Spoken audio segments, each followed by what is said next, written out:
Dans cet épisode, Judith, orthophoniste, et Geneviève, adulte qui bégaie et candidate à la maîtrise en orthophonie, reçoivent Raymond Milan, étudiant au doctorat en épidémiologie.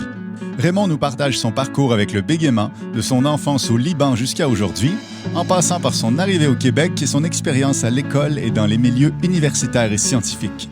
On parle entre autres de différences culturelles, des interventions orthophoniques qu'il a vécues et de son approche des présentations orales.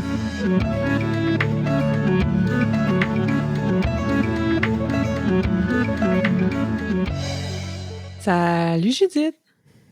Salut Geneviève!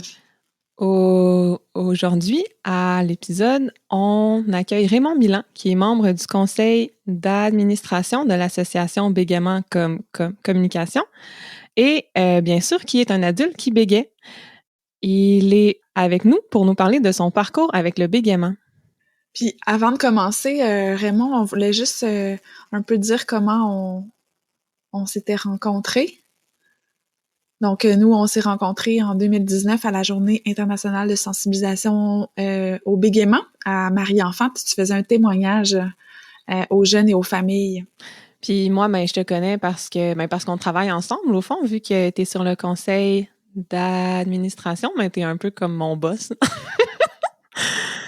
Puis j'aimerais préciser aussi que pour la première fois, on est super technologique. On est tout le monde à distance.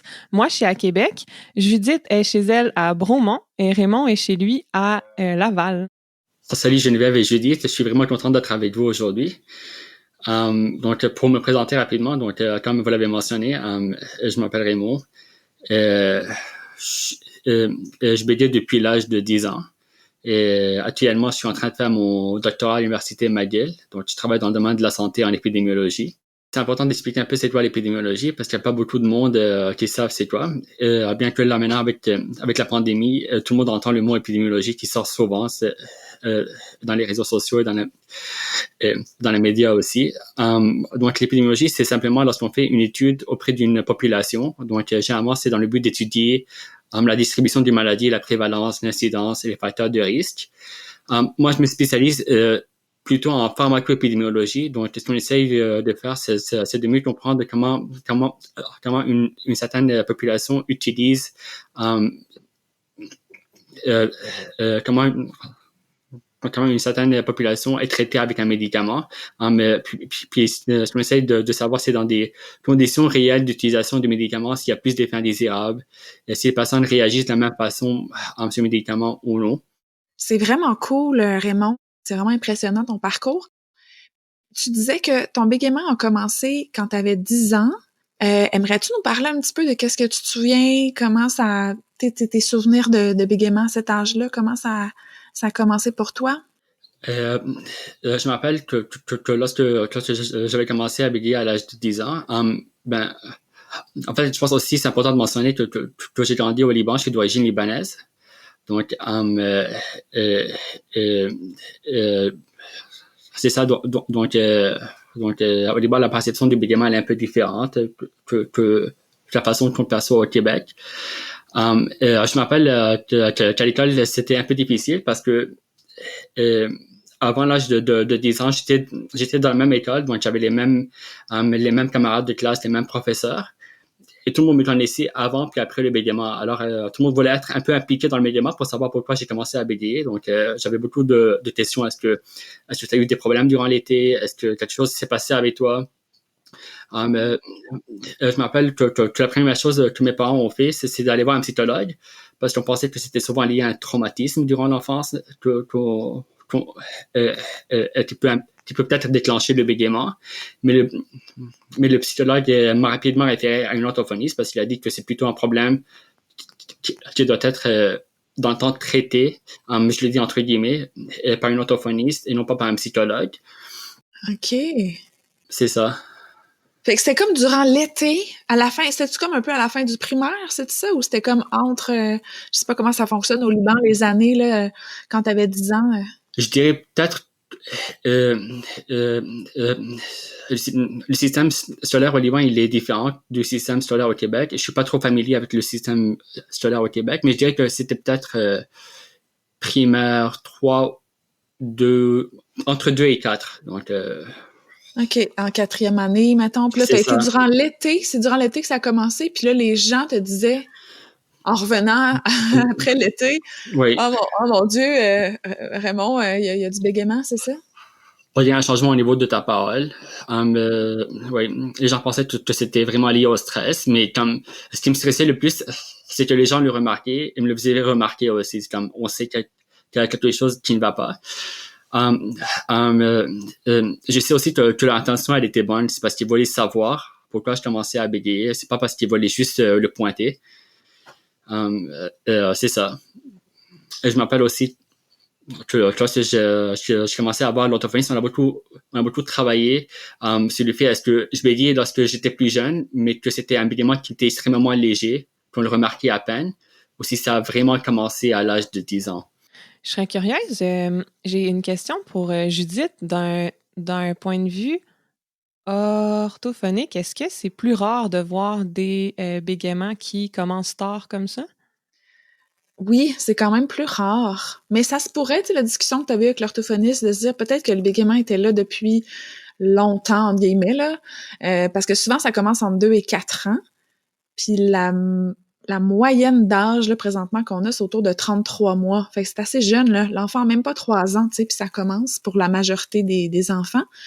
Fait que, mais quand même, tout ça, en 2 et 4 ans, d'habitude, ça commence. Puis à 10 ans, c'est un peu plus rare que ça commence. Mais c'est ça, peut-être que c'était plus léger, on s'en rend pas compte, mais t'as peut-être commencé à bégayer plus jeune. Mais là, c'était comme passer dans le beurre, si on veut. Puis après ça, ben là, à 10 ans, c'est à ce moment-là, tu sais, durant cet été-là, que là, après, ça a paru plus.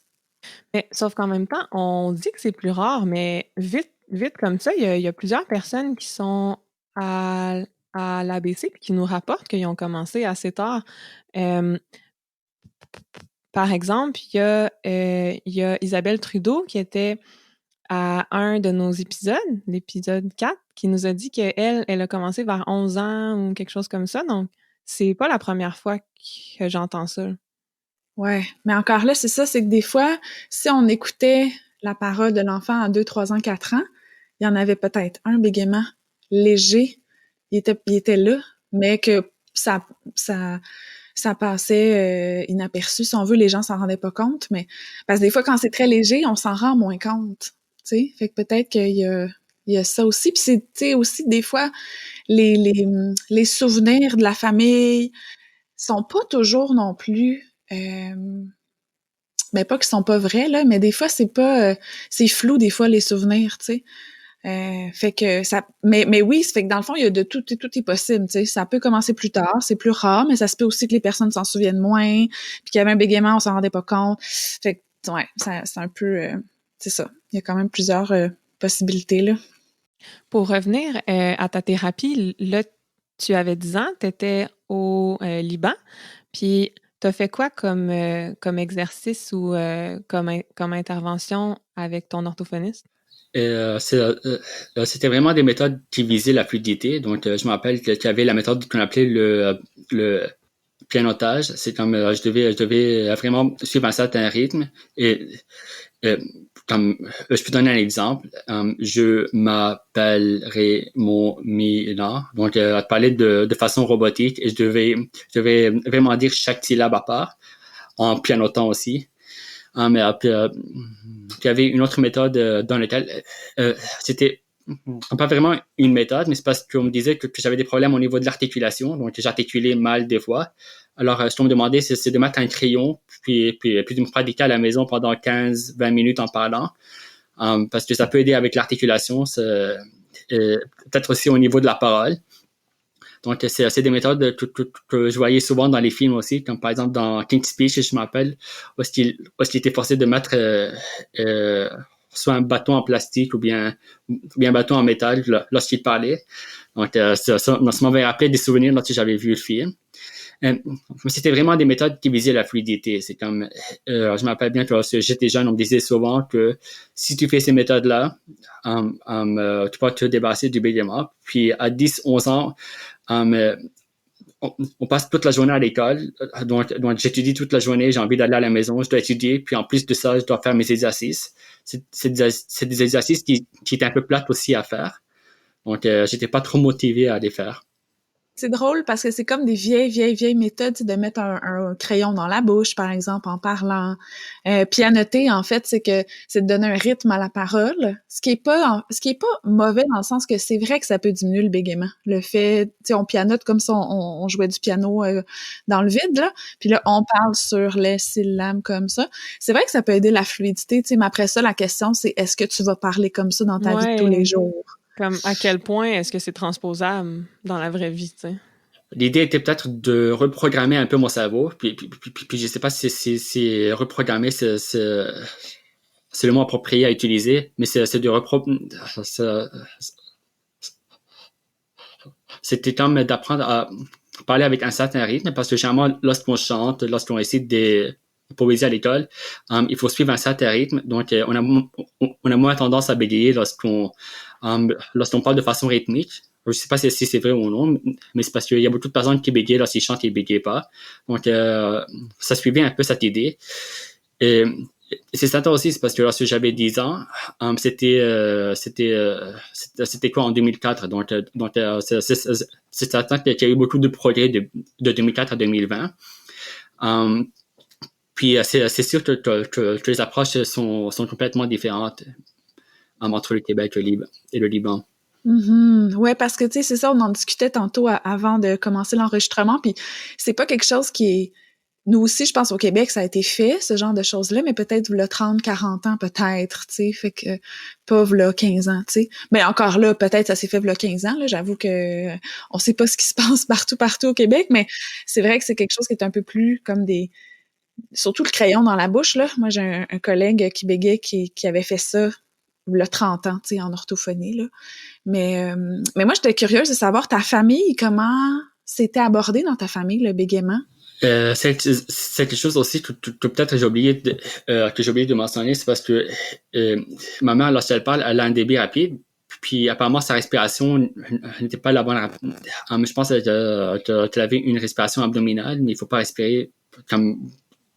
Je connais pas trop les mots techniques, mais ce que l'orthophoniste avait dit que comme je bégayais parce que j'ai hérité de ma mère le débit rapide puis la mauvaise respiration. Donc, je travaillais beaucoup aussi au niveau de la respiration. J'avais plusieurs exercices que je devais suivre, qui étaient basés sur une bonne respiration, de parler tout en respirant, au début de la phrase, vers la fin aussi, puis la moitié de la phrase. Donc, il y avait beaucoup d'exercices que je faisais. Mais avec eux, c'était vraiment que si je fais les exercices, que je vais être fluide. Mais je dois aussi les remercier, c'est parce que surtout ma mère, ça va les faire, c'est qu'on se pratique chaque jour. Donc, c'est elle qui me disait, OK, là maintenant, tu t'es reposé un peu, t'as 30 minutes, il faut qu'on se pratique ensemble. Puis elle essayait de me poser des questions, comment s'est passée ma journée. Et je répondais en faisant les exercices. Donc mes parents étaient vraiment impliqués aussi dans la thérapie. Ce que je suis assez reconnaissant parce que je pense que c'est des fois aussi un problème avec les parents qui sont pas trop motivés à faire les exercices. Mais ça me fait penser que justement, dans mes cours à cette session-ci, là, dans ma première session à la maîtrise en orthophonie, ben, on voit que l'implication des parents, parfois, c'est un problème.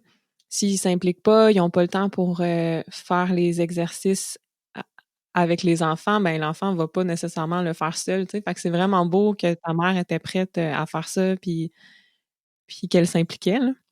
C'était combien de temps à peu près, te souviens-tu, la durée du suivi que tu avais eu à cet âge-là?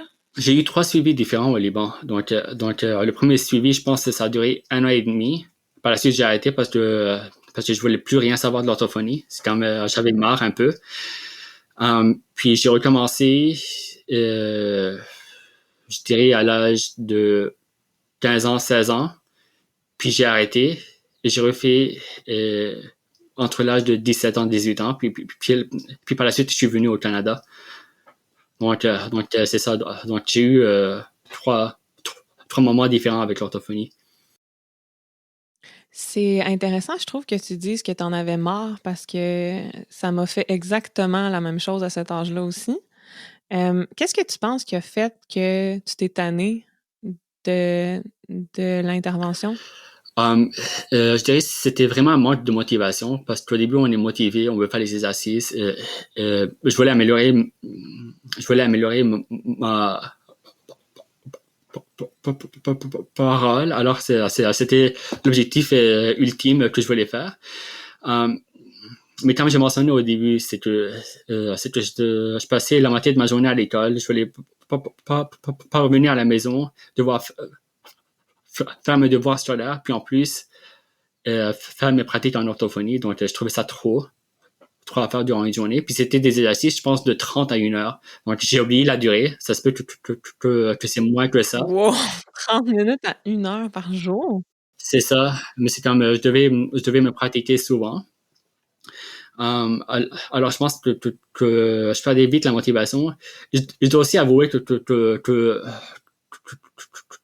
la majorité du temps, je faisais semblant de faire les méthodes, mais c'était assez rare que je pratique les méthodes aussi. Ouais. Puis tu sais aussi, je trouve que si le message est seulement axé sur la fluidité, comme tu dis, fais tes stratégies, ça va, la parole va être plus fluide dans ta vie de tous les jours. Ben il faut que tu le fasses, 1 heure par jour. Ben c'est énorme. Premièrement, à cet âge-là, c'est énorme.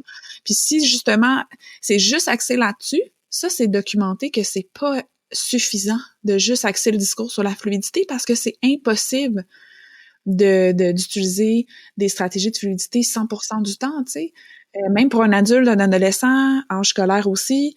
Donc, est-ce qu'il y avait pas, c'est ça, idéalement, c'est d'avoir un discours aussi de dire, ben quand il y a du bégaiement, c'est correct. Ou tu sais, avoir un discours aussi un peu différent, là, pas juste axé sur la fluidité, mais axé sur la communication, puis de dire des fois il y a du bégaiement, c'est correct, t'as pas fait la stratégie.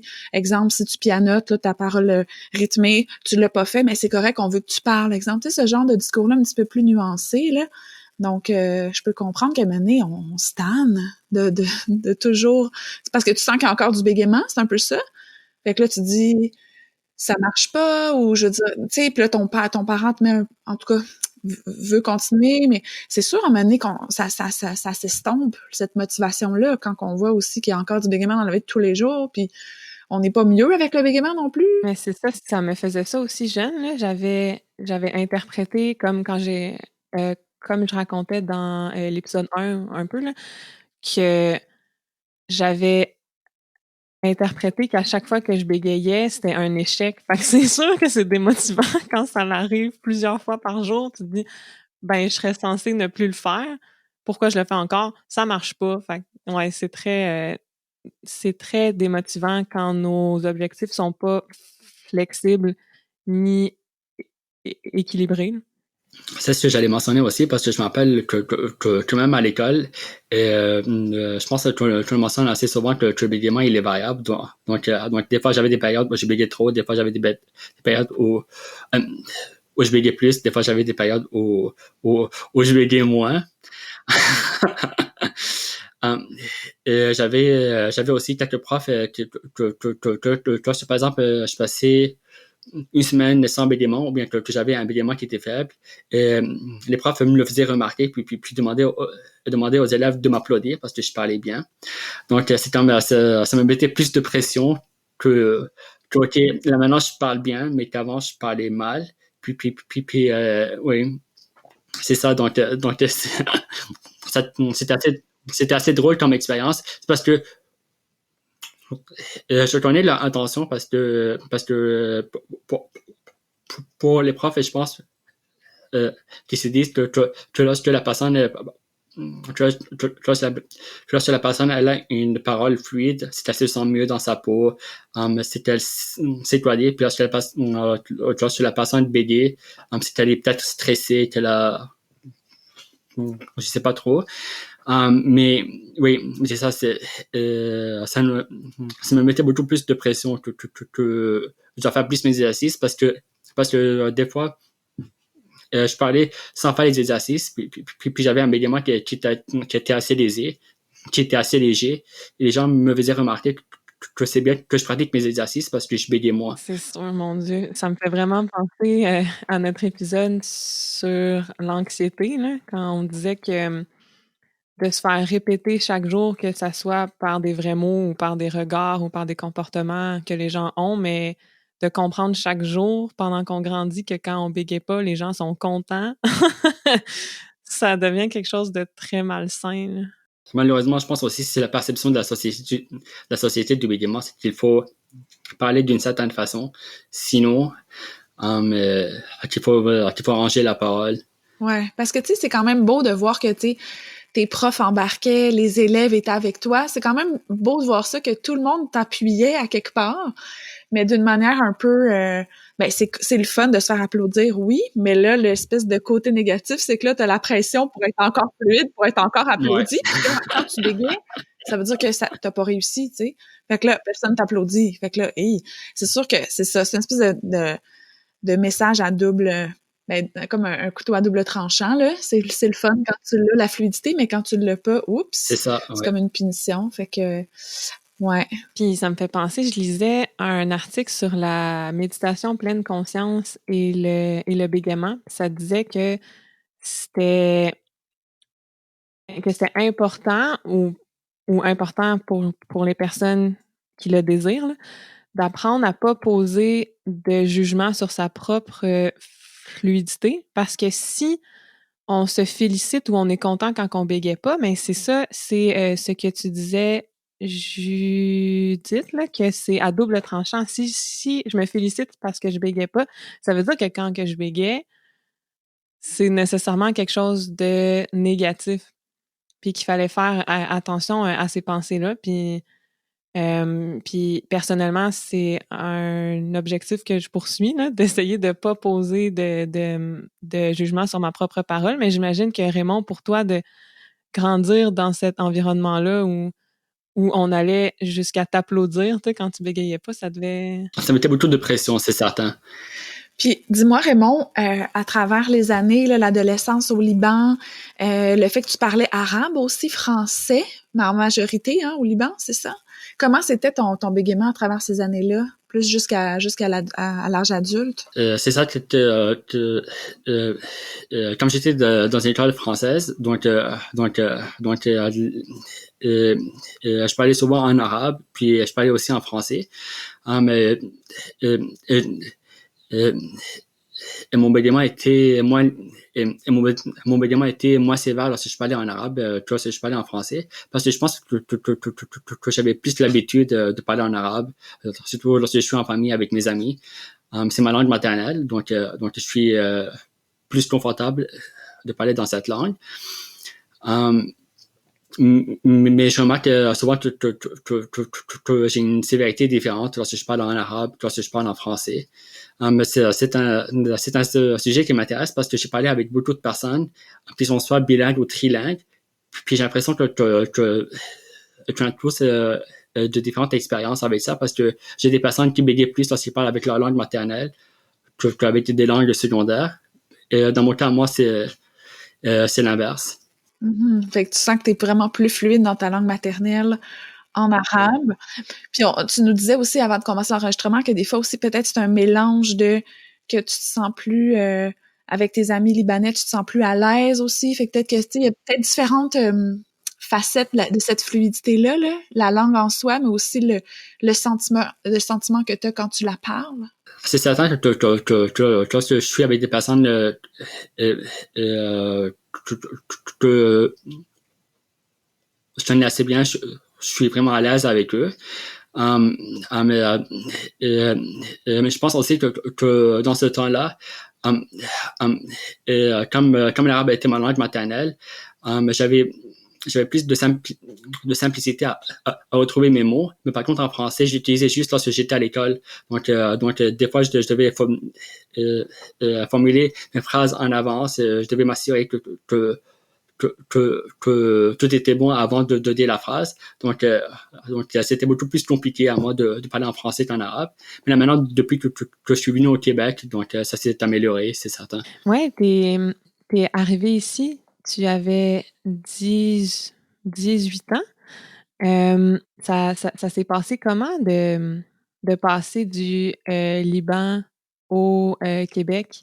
Est-ce que dans ton bégaiement, tu as vu une différence, que ce soit par exemple parce que tu sentais que c'était plus ou moins accepté ici ou même dans ta fluidité peut-être? Je me rappelle que quand je suis arrivé ici, il y avait eu tout un changement culturel parce que de vivre au Liban puis de venir au Québec, c'est deux continents, plusieurs océans différents. Donc c'est deux mondes qui sont complètement différents. Je dois avouer qu'au début, j'avais pas trop eu de commentaires au niveau de mon bégaiement, mais ce que j'ai remarqué, c'est que les gens étaient peut-être un peu plus compréhensifs. J'ai eu de mauvaises expériences lorsque j'allais au supermarché, à la pharmacie avec la caissière, où est-ce que je devais prendre une prescription ou bien je devais poser des questions à quelqu'un. Les gens me regardaient bizarrement, mais c'est parce que je parlais en français, puis j'étais moins à l'aise de parler en français. C'est ça que, comme tu as mentionné, je suis venu ici à l'âge de 18 ans, puis j'ai commencé mon bac. Donc, je me rappelle qu'au bac, j'étais pas confortable de parler devant les gens. C'était assez rare que je posais des questions en classe. Et surtout aussi, quand j'étais au Liban, c'était plutôt dans un milieu scolaire. On était 10 à 15 élèves par classe. Donc, les professeurs nous connaissaient tous. Alors, tous les professeurs savaient d'avance que j'avais un bégaiement. Tous mes camarades de classe le savaient aussi. Mais à l'université, c'est assez différent parce qu'on avait plusieurs professeurs. On était 100 élèves dans la classe. Je tenais juste 2 ou 3 personnes. Je pense que j'ai eu juste une mauvaise expérience avec le bégaiement lorsque j'étais à l'université durant le bac. C'était lorsque quelqu'un m'avait dit que lorsque je parle, il faisait jamais attention parce qu'il comprenait rien de ce que je disais. Mais je me rappelle bien que j'avais des amis qui m'ont défendu. C'était comme nous, on le comprend très bien. Donc, si tu ne comprends pas, c'est ton problème à toi. Donc j'étais content quand même que j'avais des amis qui me défendaient. Mais en général, je disais que mon expérience à l'université, durant le bac, c'était une bonne expérience. Mais ça, c'était-tu un étudiant qui t'avait dit ça ou c'était un prof? Ouais. Un étudiant? Non, c'était un étudiant, oui. Oui, c'était un étudiant. C'était durant la première année. Alors, je pense que tout le monde était aussi un peu immature aussi. Les gens venaient de terminer leur cégep, puis on venait de commencer le bac. Ben, ça me fait penser justement encore à l'épisode sur l'anxiété où on disait que la discrimination, pas que la discrimination, pardon, que l'intimidation c'était présent surtout au primaire et au secondaire, mais ça l'arrivait encore plus tard. Puis c'est un exemple de ça, là. Wow, mais c'est super cool que ton ami ait pris ta défense au fond parce que c'est là que tu réalises que c'est vraiment la personne qui se moque de toi C'est ça, oui. qui a tort, là, vraiment. Puis on entend souvent aussi à l'université, surtout dans le bac, où il y avait des étudiants qui ont échoué leur examen parce que le professeur ne voulait pas qu'ils bégayent. Donc c'est vrai que je dirais que plutôt l'intimidation, l'intimidation avec les étudiants, c'est durant le primaire et au secondaire. Mais je pense que ça se poursuit aussi à l'université, mais ça devient plus avec les professeurs parce que à l'université, j'ai l'impression que les professeurs ont moins de patience que les professeurs au primaire et au secondaire aussi. Wow, intéressant. Est-ce qu'il y a de tes professeurs qui t'ont dit ou fait sentir que bégayer dans des présentations, c'était pas acceptable? Lorsque j'étais au bac, non. Mais durant nos rencontres à l'ABC, on a eu beaucoup de personnes qui avaient parlé de ça. Donc c'est ça. Donc, je parle d'autres personnes qui ont eu de mauvaises expériences avec des professeurs. Oui, parce que les professeurs, c'est des êtres humains là, qui arrivent avec leurs propres préjugés, leurs propres C'est ça. conceptions, puis ils peuvent trouver que, évidemment, ça se fait pas. Là. Ben, même si c'est pas correct. On s'entend, là. Sinon, au Québec, est-ce que tu as suivi des interventions en bégaiement ici? J'étais suivi en orthophonie juste pendant 5 à 7 mois. C'était lorsque j'avais terminé mon bac et que je commençais ma maîtrise. Je dois peut-être un peu expliquer. Donc, j'ai fait un bac en sciences biopharmaceutiques, puis j'ai décidé de faire une maîtrise en épidémiologie. Et la première journée de ma maîtrise, j'ai su que j'avais 2 gros séminaires à présenter. Donc, c'était des présentations de 40 minutes où je devais expliquer mon projet de thèse. Puis, durant le deuxième séminaire, je devais présenter les résultats. Puis, c'était suivi par des périodes de questions des professeurs et des étudiants. Donc, lorsque j'ai su que j'avais une présentation de 40 minutes à faire, c'était la panique totale. Donc, j'avais appelé le service d'aide aux étudiants pour voir s'ils offraient des services aux personnes qui avaient un bégaiement, parce que je savais que les personnes qui avaient le TDAH, des personnes qui avaient des problèmes de concentration, ce qu'ils faisaient généralement, c'est que soit ils faisaient leur examen dans un local différent, ou bien qu'ils avaient 30 minutes en plus. Donc, je pensais qu'ils offraient d'aide aussi aux personnes qui ont un bégaiement. Et la seule chose qu'ils m'ont dit, c'est que je peux être exempté des présentations orales. Mais moi, je voulais faire la présentation orale parce que je trouve que dans le milieu de la recherche, c'est important de communiquer avec les choses, de communiquer avec les autres, d'échanger aussi des idées, parce que lorsqu'on travaille nous-mêmes dans un projet de recherche, on est souvent concentré sur une seule idée. Mais lorsqu'on discute avec d'autres chercheurs, d'autres étudiants, ils ont souvent de perceptions différentes, puis des backgrounds différents à apporter. Donc c'est ça, ce qu'elle m'avait dit, c'est que ce que je peux faire, c'est que je peux avoir un rapport de l'orthophonie qui fait en sorte que je sois exempté de mes séminaires, mais je voulais absolument présenter mes séminaires. Donc, ce que j'ai décidé, c'était de voir une orthophoniste, d'essayer d'améliorer ma parole. J'ai fait la méthode de Camperdown. Donc, j'ai fait la méthode pendant 5 à 6 mois. Mais par la suite, j'ai arrêté aussi parce que je devais me concentrer plus sur les études que ces méthodes en orthophonie. Et comme d'habitude, je faisais les méthodes au début, mais par la suite, j'ai fini par perdre ma motivation. Donc, j'ai fini par arrêter aussi les services d'orthophonie après 5-6 mois. Mm-hmm. Puis est-ce que tu sens quand même que dans ta présentation, tu reprenais certaines stratégies de fluidité que tu avais appris dans le Camperdown? Est-ce que tu sentais que ça te donnait, encore là, comme un autre outil, entre guillemets, ou une autre chose que tu peux faire? Est-ce que tu avais senti ça ou tu avais senti que tu ne l'as pas vraiment utilisé dans tes présentations? Je pense pas que j'ai utilisé parce que de ce que je comprenais de la méthode Camperdown, c'est qu'il faut passer plusieurs mois à pratiquer la méthode, puis c'est par la suite on commence à appliquer de la méthode dans des conditions réelles. Par exemple, lorsque j'appelle une personne, lorsque je fais des présentations. Donc, lorsque j'avais arrêté les services, je faisais juste des pratiques moi-même.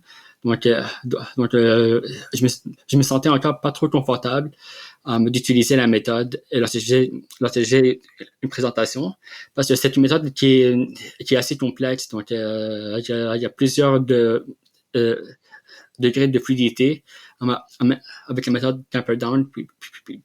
Puis j'étais encore dans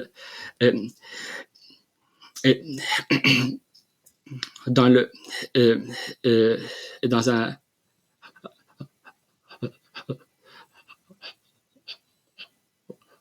au stade où je devais m'habituer avec la méthode. Donc, j'étais pas du tout confortable à l'utiliser durant les présentations.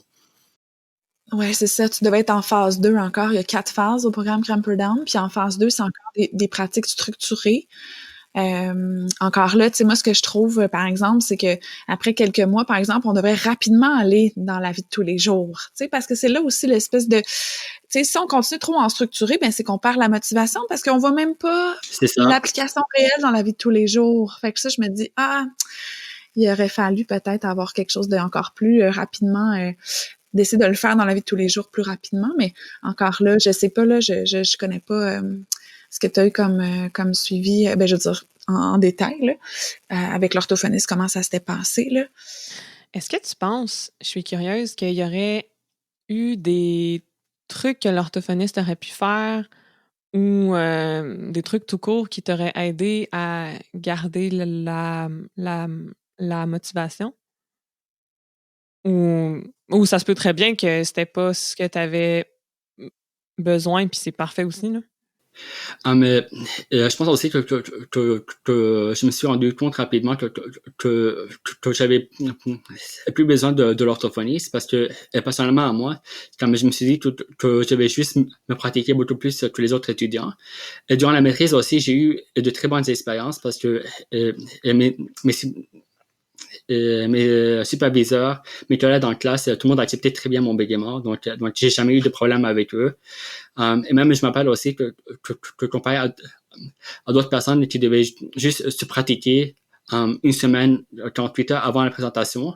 Moi, j'ai parlé de ça avec ma directrice, puis ce qu'elle m'a dit, c'est que je peux préparer mes diapositives pour la présentation en peut-être 3 semaines, 1 mois en avance, que je pouvais me pratiquer avec elle à plusieurs reprises. J'ai aussi fait différentes pratiques avec mes collègues, donc j'étais très bien préparé pour mon premier séminaire, et ça s'est très bien passé. Donc, c'est vrai que j'ai eu que j'ai bégayé durant la présentation, mais ce que j'avais décidé aussi de faire, c'est de mentionner mon bégaiement au début de la présentation, parce que je présentais devant mes amis, devant des professeurs qui m'ont déjà enseigné, donc qui savent que j'ai un bégaiement, mais je présentais aussi devant d'autres étudiants que j'ai jamais rencontrés.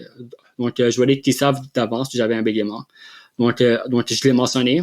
J'ai fait une petite plaisanterie au début aussi. C'est comme, je pense que j'avais dit que si j'ai des répétitions au déblocage, c'est un problème technique de ma part, donc quelque chose de ce genre-là. Mais ça s'est très bien passé. Même aussi après la présentation, après 2-3 jours, j'ai reçu un courriel de la part. C'est un groupe d'entraide entre les étudiants qui s'appelle Comet. Et ce qu'ils font, c'est qu'ils aident d'autres étudiants pour se pratiquer aux présentations orales. Ils avaient très bien aimé ma présentation, qui voulaient que je fais partie de ce groupe-là. Donc j'ai aidé d'autres personnes à se pratiquer. Et c'est là d'où est-ce que aussi j'ai eu l'idée de monter ce programme-là avec l'ABC. Je pense qu'on va discuter de ça plus tard aussi durant le podcast. Oui, effectivement, on va parler un peu plus tard du projet de rencontre d'aide pour les présentations que tu as monté à l'ABC. Puis c'est super intéressant que tu dises que cette idée-là t'est venue de ce groupe-là à l'université. Ouais, vraiment. Puis ce que je voulais aussi juste dire, une petite parenthèse là, pour ceux qui nous écoutent, tu sais, dans les présentations orales, ce que je trouve super beau, Raymond, c'est que tu as trouvé, toi, des façons de faire qui fonctionnent pour toi. Ça veut dire que là, OK, moi, 1 mois d'avance, je fais mes diapos de PowerPoint, je me pratique devant la prof, devant certains collègues étudiants. Tu sais, à un moment donné, tu sens que, ah oui, là, je me suis assez pratiquée, puis je suis prêt à le faire, le vrai exposé, là, la journée voulu, là. Fait que ça, là, c'est super pertinent parce que chacun, on a notre propre recette, entre guillemets, là, pour être le mieux possible dans nos exposés. Sans viser la perfection, c'est sûr que c'est stressant. Il va y avoir du bégaiement. C'est correct. Mais, tu sais, le but, c'est de bien dire qu'est-ce qu'on veut dire puis d'être le plus à l'aise possible. Fait que t'as trouvé, je trouve, une super belle, tu sais, ta planification qui fonctionne pour toi. Fait que ça, je trouve ça vraiment super. Ouais. Ce que je vois qui ressort de ce que tu dis et que je trouve vraiment beau, c'est que on a tendance à s'imaginer, ou peut-être que le public pense ça, ben pas notre public dans le podcast, mais je parle de la population en général, là, que les gens s'imaginent peut-être que quand tu bégaies, nécessairement, tu as besoin d'aller en orthophonie, mais ce que je vois qui ressort de ce que tu dis, puis de mon expérience aussi, c'est que non. Oui, ça peut aider, mais si tu veux pas le faire ou si tu considères que tu en as pas besoin, c'est parfait. C'est pas parce qu'on bégaye qu'on a besoin de consulter nécessairement. Je pense aussi que c'est important de consulter en orthophonie peut-être juste une seule fois. Comme moi, j'ai essayé à plusieurs reprises et j'ai fini par me rendre compte que j'étais plus vraiment intéressé à consulter en orthophonie. Et aussi, j'ai commencé à avoir d'autres priorités aussi. C'est comme j'avais beaucoup de charges de travail. Surtout à la maîtrise et au doctorat. J'ai mon projet de recherche, j'ai aussi des cours à suivre. Donc c'était plus, ce n'était plus une priorité pour moi personnellement. Mais si je peux donner un conseil aux personnes qui bégayent, c'est que s'ils ont bien sûr les ressources financières aussi de consulter en orthophonie, de l'essayer. Parce que j'ai rencontré des personnes qui ont consulté en orthophonie et qui ont trouvé un bénéfice aussi de consulter en orthophonie. Donc, je pense vraiment que c'est du cas par cas, mais qu'ils essaient vraiment de trouver une orthophoniste qui est spécialisée dans le bégaiement. Et c'est ça, qui est spécialisée dans le bégaiement, surtout chez les adultes, parce que d'après ce que je comprends, c'est qu'il y a des orthophonistes chez les jeunes, chez les adultes, chez les deux ensemble. Oui, puis tu fais vraiment bien de mentionner que choisir une orthophoniste qui est spécialisée en bégaiement, c'est ultra important là, parce que quelqu'un qui s'y connaît pas, je pense, aura tendance à voir ça comme une recette un peu, mais on sait qu'en bégaiement, comme pour d'autres difficultés aussi, là, c'est du cas par cas souvent, puis je pense qu'il y a des approches à intégrer, ça fonctionne beaucoup mieux, donc ça demande une connaissance vraiment fine de ça. Oui, c'est ça. Quand on parle d'approche intégrée, tu sais, dans le fond, ce que tu veux dire, si je me trompe pas, c'est que c'est ça, on doit prendre plusieurs types d'approches selon les besoins spécifiques de la personne.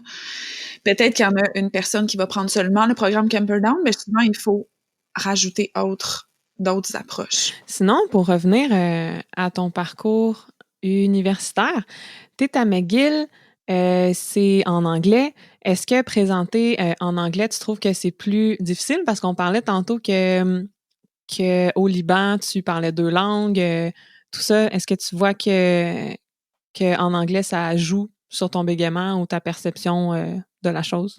C'était le point qui me préoccupait le plus, parce que j'ai présenté à plusieurs reprises dans des conférences. J'avais surtout fait des présentations par affiche, donc c'était des petites présentations de 3-5 minutes où est-ce que je parlais en anglais.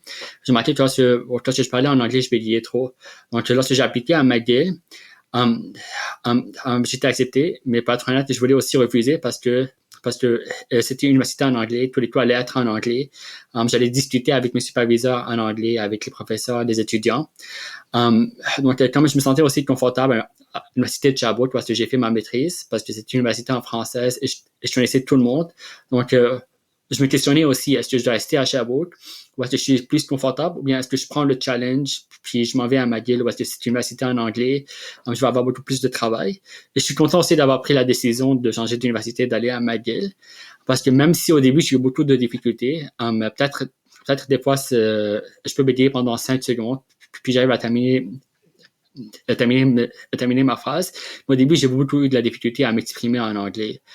J'étais stressé, donc c'est sûr que le fait d'être stressé a augmenté ma sévérité. Lorsque j'ai commencé, j'ai eu des problèmes avec une des personnes avec qui je travaillais parce que la personne était vraiment impatiente. Donc, ça a pris du temps pour qu'elle s'habitue aussi à mon bégaiement. Mais je m'appelle aussi très bien que ma directrice principale m'a dit que c'est aux personnes avec qui je travaille de s'habituer à mon bégaiement. C'est pas à moi de m'habituer à ces personnes-là. Donc, je pense aussi que j'étais vraiment chanceux parce que durant tout mon parcours, j'ai eu des superviseurs qui comprenaient très bien mon bégaiement et qui voyaient plus mon travail, qui me voyaient plus en tant qu'une personne qui travaille fort, qui donne des résultats et non pas qu'une personne qui avait un bégaiement. Donc, je pense que c'est important aussi si les gens pensent faire de la recherche, de choisir, de bien choisir leur superviseur ou bien directeur de recherche aussi, parce que c'est des personnes avec qui on va travailler pendant 2 ans durant la maîtrise, puis jusqu'à 5 ans durant le doctorat. Donc, c'est bien d'avoir une bonne relation avec nos directeurs de recherche. Donc, c'est ça. Au début, j'ai eu des problèmes.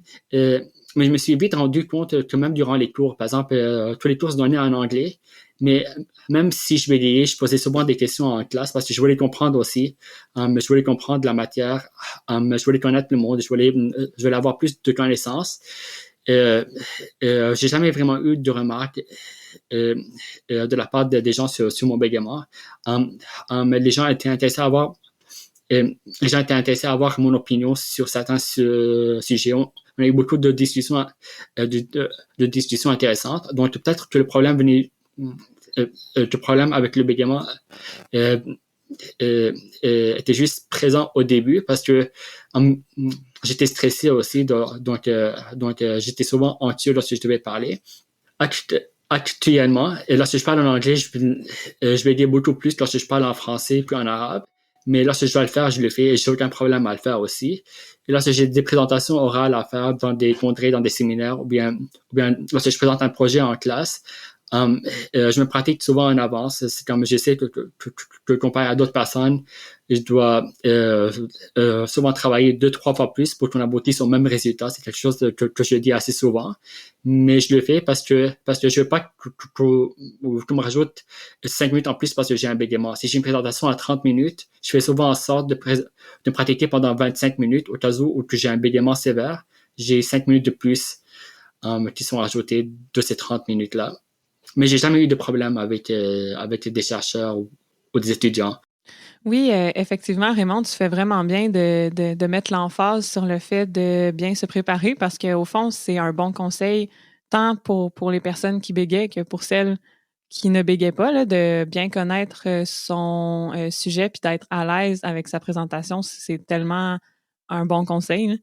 Puis justement, parlant de présentation, en tant qu'étudiant chercheur, tu as participé à des congrès comme à celui de l'ACFAS en 2019, qui est le congrès de l'Association francophone pour le savoir. Est-ce que tu voudrais nous parler un peu de cette expérience-là avec le bégaiement? En fait, la conférence de l'ACFAS, c'était la première conférence dans laquelle je faisais une présentation orale. Parce que dans les conférences précédentes, c'était surtout des présentations par affiche. Donc, je présentais pendant 2-3 minutes. Mais c'était la première fois dans laquelle mon résumé était accepté pour une présentation orale. Donc, je m'appelle au début, j'étais vraiment stressé parce que je devais présenter devant un public que je n'avais jamais rencontré. Mais comme encore une fois, je me suis beaucoup pratiqué. C'était aussi une présentation en français, donc c'était la plus simple possible de le faire. Mais ça s'est très bien passé. Donc, comme d'habitude, je mentionne mon bégaiement, je mentionne toujours mon bégaiement au début de la présentation, comme ça les gens sont au courant que j'ai un bégaiement, parce que des fois, les gens peuvent avoir des grimaces lorsqu'ils ont bégayé parce qu'ils savent pas ce qui se passe. Donc comme ça, ils sont au courant. Puis ça s'est bien déroulé. Donc j'ai présenté pendant 10 minutes, puis après ça a été suivi par des périodes de questions. J'ai eu aucun commentaire sur mon bégaiement. Ça s'est très bien déroulé. En fait, j'ai eu une très bonne expérience. Mais par contre, là maintenant, comme on le sait tous, durant le COVID, donc il y a plus de rencontres face à face. Donc tous les congrès, toutes les conférences sont rendues souvent virtuelles sur des plateformes Zoom ou autres plateformes. Je m'appelle la première fois dans laquelle je présentais, donc c'était encore une fois devant un public que je n'avais jamais rencontré. Mais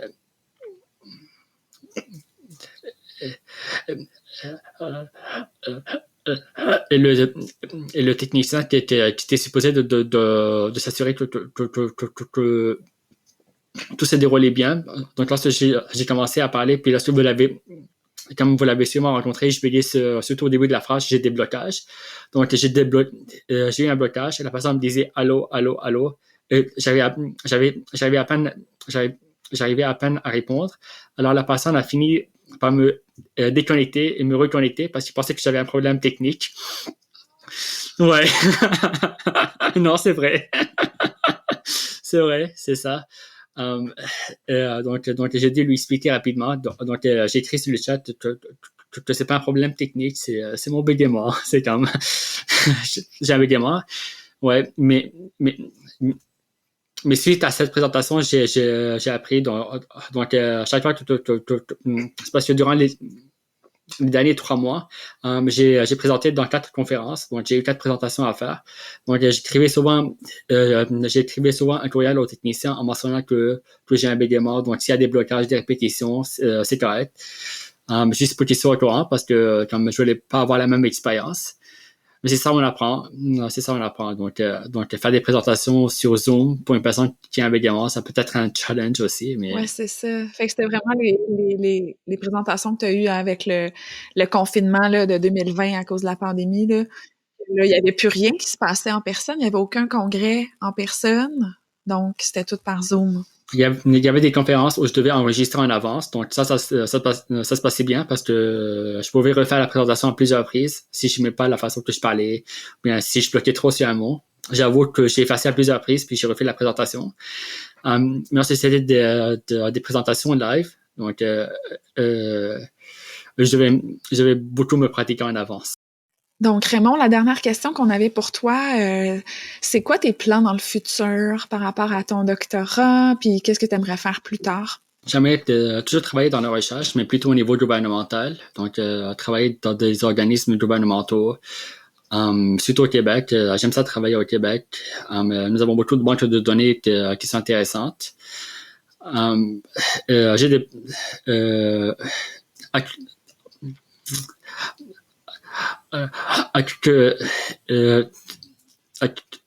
Actuellement, je suis aussi en train de me demander si j'ai envie d'être chercheur au niveau académique, donc travailler dans une université, être chercheur, professeur. C'est quelque chose à laquelle je suis en train de penser, mais c'est parce que j'ai besoin aussi de faire des postes de doctorat aussi, des stages postdoctoraux, pas de chercheur à l'université.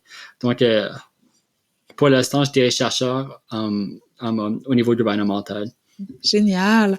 Puis aimerais-tu nous parler, là, comme dernier point, parce que je trouve ça hyper pertinent pour les gens qui nous écoutent, puis peut-être qui connaissent pas, les rencontres de soutien à l'ABC? Oui, c'est un projet que la communauté a vraiment à cœur. C'est parce que, comme je mentionnais aussi au début du podcast, lorsque j'avais présenté mon premier séminaire à la maîtrise, on m'a demandé à l'université d'aider d'autres personnes à ce qu'ils se préparent mieux pour les présentations orales. Donc, j'ai décidé de monter, avec l'aide de l'ABC, bien sûr, c'est pas un programme que j'ai fait tout seul, de monter un programme d'aide aux personnes qui ont un bégaiement, s'ils veulent se pratiquer pour une présentation orale, ou bien s'ils ont une entrevue de travail. Et nous avons trouvé beaucoup de questions qui peuvent être posées durant les entrevues de travail sur Google. Ou bien si quelqu'un voudrait simplement se pratiquer pour faire une présentation orale, nous offrons l'opportunité de le faire. C'est durant la deuxième rencontre du mois, donc c'est le 4e jeudi. Et puis la personne, elle aura soit le droit de le faire devant un groupe, donc durant la rencontre. Mais si la personne n'est pas confortable de le faire devant plusieurs personnes, elle aura aussi l'option de le faire devant une seule personne. Ça serait moi, par exemple.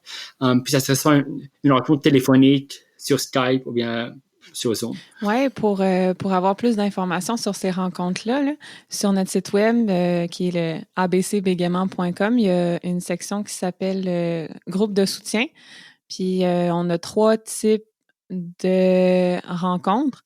Elles sont toutes détaillées sur cette page-là. On va mettre le lien dans le résumé de notre épisode. Puis les rencontres où on peut se pratiquer pour les présentations orales, c'est les rencontres thématiques, ça s'appelle. Donc, c'est des rencontres qui ont un thème comme le nom le dit. Là. On parle parfois de théâtre, de présentation, de méditation, par exemple. Et s'il y a des personnes qui veulent se pratiquer, elles peuvent nous écrire ou simplement, sans nous le dire avant, mais c'est préférable de nous avertir à l'avance, là, mais on peut réserver du temps pour qu'une personne se pratique puis qu'elle profite du fait qu'on est là et qu'on est un public pour elle.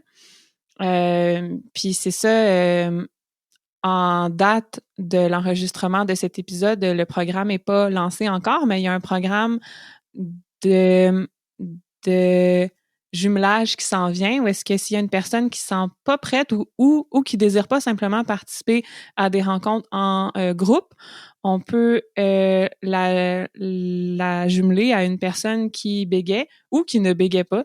Si elle veut, par exemple, se pratiquer, comme Raymond disait, avec cette personne-là pour faire une présentation ou simplement pour parler du bégaiement, ou encore si la personne est en orthophonie puis souhaite pratiquer les techniques qu'elle apprend avec une personne qui bégaie aussi. Mais tout ça, donc c'est un programme, dans le fond, pour jumeler deux personnes qui bégaient ou une personne qui ne bégait pas avec une personne qui bégait. Donc, si le programme est en marche quand cet épisode est publié, on va mettre le lien dans la description. Super. Hey, merci beaucoup, Raymond, d'avoir été présent aujourd'hui. Ça a été super pertinent, notre rencontre. Merci. Oui, vraiment, mais merci beaucoup, Raymond. Merci à vous. Salut tout le monde!